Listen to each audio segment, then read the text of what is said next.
പോയതായിരുന്നു? എത്ര നേരിട്ട് അന്വേഷിക്കുന്നു. ഞാനൊന്ന് അമ്പലത്തിൽ പോയതാ. ആരോടും പറയാതെയോ? ചേച്ചി അടുക്കളയിലായിരുന്നു. ബാക്കിയെല്ലാരും ഉറക്കവും. പെട്ടെന്ന് പോയിട്ട് വരാലോ എന്നോർത്താ പറയാതെ പോയത്. തിരിച്ചു വരുന്ന വഴിക്ക് അച്ഛനെ അബിയേട്ടനെയും കൂടി കണ്ടു.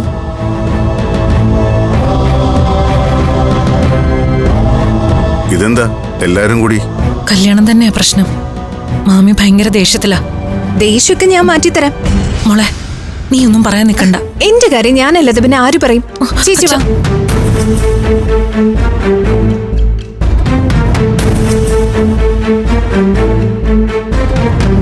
മാമ, ഞാനൊന്ന് അമ്പലത്തിൽ പോയതായിരുന്നു.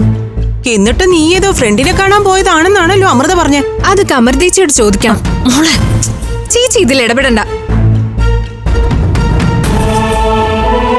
മനസ്സമാധാനം പോയി കഴിഞ്ഞാൽ പിന്നെ ആശ്രയം ഈശ്വരനെ ഉള്ളൂ. കണ്ണും പൂട്ടി വിശ്വസിച്ചവരൊക്കെ ചതിക്കുകയാണെന്ന് അറിഞ്ഞപ്പോ ഇനി പരാതി ഭഗവാനോട് പറയാന്ന് വിചാരിച്ചു. അത്രേ ഉള്ളൂ. കേട്ടില്ലേടാ?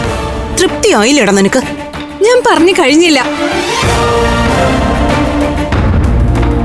എന്റെ കല്യാണക്കാരി സംസാരിക്കാനാ നിങ്ങളിവിടെ വന്നതെങ്കിലേ ആ സംസാരം ഇവിടെ വെച്ച് നിർത്തിക്കോ. എന്റെ തീരുമാനം ഞാൻ അറിയിക്കേണ്ടവരെ അറിയിച്ചിട്ടുണ്ട്. ആഹാ, അങ്ങനെ ആകാശിനോട് മാത്രം പറഞ്ഞ പോരല്ലോ. ഞങ്ങളൊക്കെ ചേർന്ന് നിശ്ചയിച്ച കല്യാണോ ഇത്. അതിനെന്തെങ്കിലും തടസ്സം ഉണ്ടെങ്കിൽ അത് ഞങ്ങൾ കൂടി അറിയണം. എന്റെ കല്യാണക്കാരും ആയതുകൊണ്ടേ എനിക്ക് ഒറ്റയ്ക്ക് തീരുമാനം എടുക്കാം. ആ തീരുമാനം ഞാൻ എടുത്തു കഴിഞ്ഞു. എനിക്ക് കല്യാണത്തിന് സമ്മതമല്ല.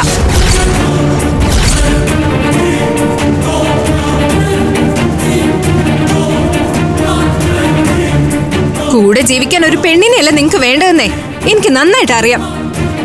ഇട്ടുമൂടാനുള്ള പൊന്നാ. അങ്ങനെ ഒരു കച്ചവടം പഞ്ചരത്നത്തിൽ തുടങ്ങിയിട്ടില്ല. തുടങ്ങുമ്പോ ഞങ്ങൾ അറിയിക്കാം. മതി മോളെ, ഒന്ന് നിർത്ത്. നിർത്തി.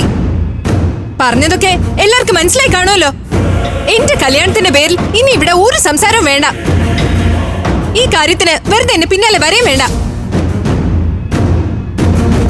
അത് അടഞ്ഞു കഴിഞ്ഞ ഒരു അധ്യായോ.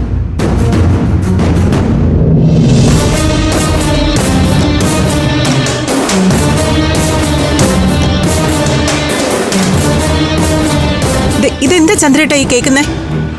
ഇങ്ങനെയാണോ നിങ്ങൾ കുട്ടികളെ വളർത്തിയത്? മുതിർന്നവരുടെ മുഖത്ത് നോക്കി ധിക്കാരം പറയാന്ന് വെച്ചാ? അമ്പികേ, നമുക്ക് അകത്തിരിക്കാം. ഇവിടെ ഇങ്ങനെ നിന്ന് സംസാരിക്കണ്ട. ഞങ്ങൾ നിങ്ങളുടെ സൽക്കാരം സ്വീകരിക്കാനൊന്നും വന്നതല്ല. സൽക്കാരമൊന്നുമില്ല, അകത്തിരുന്ന് സംസാരിക്കാന്നാ പറഞ്ഞേ.